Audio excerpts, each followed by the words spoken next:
ಮಹಾತ್ಮ ಗಾಂಧಿ ನಗರ ವಿಕಾಸ ಯೋಜನೆ ಅಡಿಯಲ್ಲಿ ಎರಡನೇ ಹಂತದಲ್ಲಿ ಸುಮಾರು 200 ಕೋಟಿ ರೂಪಾಯಿಗಳನ್ನು ಇವತ್ತು ಶಿವಮೊಗ್ಗ ನಗರಕ್ಕೆ ನಾವು ಕೊಟ್ಟಿದ್ದೀವಿ.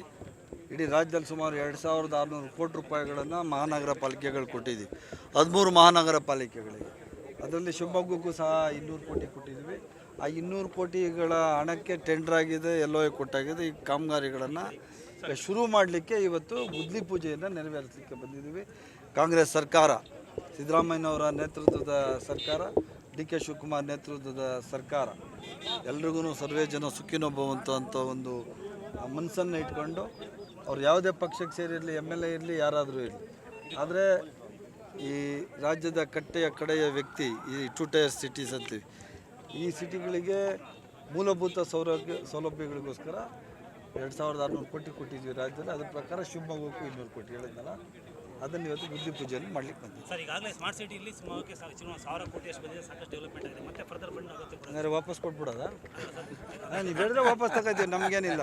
ನಿಮ್ಮ MLA ಹೇಳ್ತಾರೆ ಸ್ಮಾರ್ಟ್ ಸಿಟಿಲಿ ದುಡ್ಡೇ ಇಲ್ಲ ಅಂತ, ನೀವು ಮತ್ತೆ ಸ್ಮಾರ್ಟ್ ಸಿಟಿಲಿ ಆಗೈತೆ ಅಂತಿರೋದು. ಸ್ಮಾರ್ಟ್ ಸಿಟಿ ಕೊಟ್ಟಿದ್ದ ದುಡ್ಡು ಅರ್ಧನೂ ಆಗಿರೋದು, ಬೇಡ ಅಂದರೆ ವಾಪಸ್ ತಗೋತೀವಿ. ಅಲ್ಲ, ಅದೇ ಹೇಳಿ, ನೀವು ಹೇಳಿ. ಹಂಗಾರೆ ಸ್ಮಾರ್ಟ್ ಸಿಟಿಲಿ ಕೊಟ್ಟಿದಂಥ ದುಡ್ಡು ಎಲ್ಲ ಕರೆಕ್ಟಾಗಿ ಸದುಪಯೋಗ ಇಡೀ ಶಿವಮೊಗ್ಗ ನಗರ ಎಲ್ಲ ಫೆಸಿಲಿಟೀಸ್ ಇದೆಯಾ? ಮತ್ತು ಯಾಕೆ ಕಾರ್ಪೊರೇಟರ್ಸು MLAs ಎಲ್ಲ ಇನ್ನೂ ಕೇಳ್ತಾರೆ ಅಂತ?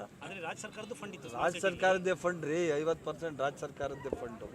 1000 ಕೋಟಿ ಒಂದು ನಗರಕ್ಕೆ ಕೊಟ್ಟಿದ್ರು, ಅದೆಲ್ಲ ಮುಗಿದೋಯ್ತು. ಅದಾಗಿ 3 ವರ್ಷ ಆಯಿತು. ಇನ್ನೂ 200 ಕೋಟಿ ಅಲ್ಲ, ಇನ್ನೂ 400 ಕೋಟಿ ಕೆಲಸ ಕೊಟ್ಟವ್ರು MLAಗಳು ಮತ್ತು ಕಾರ್ಪೊರೇಟರ್ಗಳು. ಇಷ್ಟು ಮಾಡಬೇಕಲ್ಲ ಕೆಲಸ. ಮತ್ತೆ ಒಂದ್ಸರಿ 1000 ಕೋಟಿ ಕೊಟ್ಬಿಟ್ರೆ ಮುಗಿದೋಯ್ತಾ ಕೆಲಸ? ಹಂಗಾದ್ರೆ ಇರ್ತದೆ.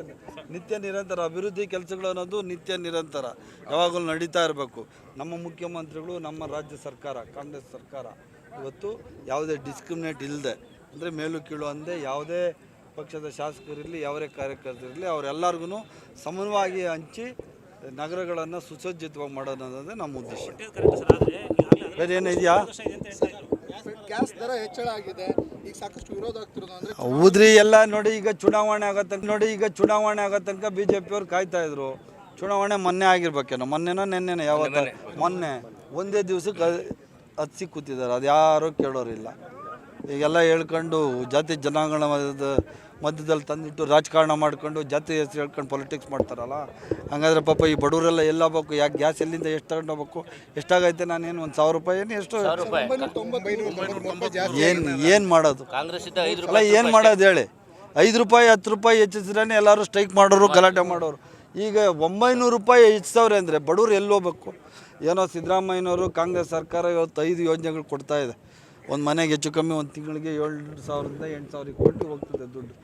ನಮ್ಮ ಬಸ್ಸಿಂದ, ಹೆಣ್ಮಕ್ಳು ಓಡಾಡೋದ್ರಿಂದ 2,000 ರೂಪಾಯಿಂದ, ಕರೆಂಟ್ ಫ್ರೀಯಿಂದ, ಅಕ್ಕಿಯಿಂದ ಒಂದು 6,000ರಿಂದ 7,000 ರೂಪಾಯಿ ಒಂದು ಮನೆಗೆ ಹೋಗ್ತದೆ. ಅದರಿಂದ ಪಾಪ ಜೀವನ ಸ್ವಲ್ಪ ಪರವಾಗಿಲ್ಲ, ನಡೀತದೆ. ಅದೇ ಕರ್ನಾಟಕ ರಾಜ್ಯದ ಉಳಿದ ಭಾಗಗಳಲ್ಲಿ ಪಾಪ BJP ಸರ್ಕಾರಗಳಿರುವಂಥ ರಾಜ್ಯ ಸರ್ಕಾರದಲ್ಲಿ ಆ ಜನಗಳ ಕಷ್ಟ, ಆ ದೇವರಿಗೆ ಪ್ರೀತಿ ಅಷ್ಟೇ. ಅದೆಲ್ಲ ಹೈಕಮಾಂಡ್ ಪೆಟ್ರೋಲ್ ಡೀಸೆಲ್ ಜಾಸ್ತಿ ಮಾಡೋದು. ಎಲ್ಲಿ ವಿದ್ಯುತ್ ಹೆಂಗೆ ತಯಾರು ಮಾಡ್ತಾರೆ? ಅಲ್ಲ, ವಿದ್ಯುತ್ ಹೆಂಗೆ ತಯಾರು ಮಾಡ್ತಾರೆ ಸರ್? ಎಲ್ಲ ಸೆಂಟ್ರಲ್ ಗೌರ್ಮೆಂಟ್ ಪ್ರಭಾವ.